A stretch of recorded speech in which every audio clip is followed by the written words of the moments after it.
ಒಂದು ಸೊಸೆ ಇವತ್ತಿನ ಸಂಚಿಕೆಯಲ್ಲಿ ಏನಾಗುತ್ತೆ ಅಂತ ನೋಡೋಣ. ವಿದ್ಯಾ ಹಾಗೆ ರತ್ನ ಅವರೆಲ್ಲರೂ ಪಕ್ಕದ ಮನೆ ಅವ್ರನ್ನ ಆಟೋ ಅವ್ರನ್ನ ತೊಗೊಂಡ್ಬಿಟ್ಟು ಅಣ್ಣನ ಕರ್ಕೊಂಡು ಹಾಸ್ಪಿಟಲ್ಗೆ ಬರ್ತಾರೆ. ಈ ಕಡೆ ಸುಭಾಷ್ ಹೊಸ ಪ್ಲಾನ್ ರೆಡಿ ಮಾಡ್ಕೊಂಡಿರ್ತಾನೆ. ಶಿವರಾಮಗಳನ್ನ ಇವತ್ತು ಏನೇ ಆದರೂ ಕೂಡ ಅವ್ರನ್ನ ಕೊಂದು ಹಾಕಲೇಬೇಕು ಅಂತ ಸುಭಾಷ್ ರೆಡಿಯಾಗಿ ಚಾಕು ತಗೊಂಡು ಬಂದಿರ್ತಾನೆ. ಈ ಕಡೆ ವಿದ್ಯಾ ಹಾಗೂ ರತ್ನ ಕೂಡ ಬಂದಿರ್ತಾರೆ. ವಿದ್ಯಾ ಬಂದ್ಬಿಟ್ಟು ಅಲ್ಲಿ ಹಾಸ್ಪಿಟಲ್ ಡ್ರೆಸ್ ಇರುತ್ತಲ್ಲ ಆ ರೀತಿ ಎಲ್ಲ ನರ್ಸ್ದು ಡ್ರೆಸ್ ಹಾಕೊಂಡು ರೆಡಿಯಾಗಿ ನಿಂತಿರ್ತಾಳೆ. ನೈಟ್ ನರ್ಸ್ ಥರ ರೆಡಿಯಾಗಿ ನಿಂತಿರ್ತಾಳೆ. ಅದೇ ರೀತಿ ಶಿವರಾಮೇಗೌಡರ ರೂಮ್ಗೆ ಹೋಗ್ತಾಳೆ. ಇಲ್ಲಿ ಹೋಗ್ಬಿಟ್ಟು ಇವ್ರನ್ನ ಹಿಂಗೆ ಮಾಡೋಕ್ಕೆ ಸುಭಾಷ ಬಂದಿದ್ದಾನೆ ಅಂತ ಅವಳಿಗೆ ಗೊತ್ತಾದ ತಕ್ಷಣ ಅವಳು ಮುಖಕ್ಕೆ ಮಾಸ್ಕ್ ಹಾಕೊಂಡ್ಬಿಟ್ಟು ಎಲ್ಲ ರೆಡಿಯಾಗಿ ಶಿವರಾಮೇಗೌಡರ ಮುಖದ ಮೇಲೆ ಪೂರ್ತಿಯಾಗಿ ಮುಚ್ಚಿ ಅವರನ್ನು ತೊಗೊಂಡು ಪಕ್ಕದ ರೂಮ್ಗೆ ಹೋಗ್ಬಿಟ್ಟು ಲಾಕ್ ಮಾಡ್ತಾಳೆ. ಲಾಕ್ ಮಾಡಿದ ಸದ್ದು ಸುಭಾಷ್ಗೆ ಕೇಳಿಸುತ್ತೆ. ಎಲ್ಲಿ ಹೋದ ಇವನ್ನ ಅಂತ ಹುಡುಕ್ತಾ ಬರಬೇಕಾದ್ರೆ ಲಾಕ್ ಮಾಡಿ ಸದ್ದು ಕೇಳಿಸಿ ಸುಭಾಷ ಅಲ್ಲಿಗೆ ಬರ್ತಾನೆ.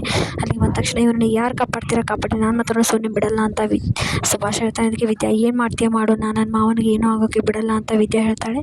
ಆ ನಂತರ ಅವನು ಡೋರನ್ನು ಜೋರಾಗಿ ಬಡಿದು ತಳ್ಳಿ ಒಳಗಡೆ ಬರ್ತಾನೆ. ಒಳಗಡೆ ಬಂದು ವಿದ್ಯಾನ ಜೋರಾಗಿ ತಳ್ಳಿಬಿಟ್ಟು ಚಾಕುವನ್ನು ತೆಗೆದು ಶಿವರಾಮೇಗೌಡರ ಮೇಲೆ ಚುಚ್ಚಕ್ಕೆ ಅಂತ ಬರ್ತಾನೆ.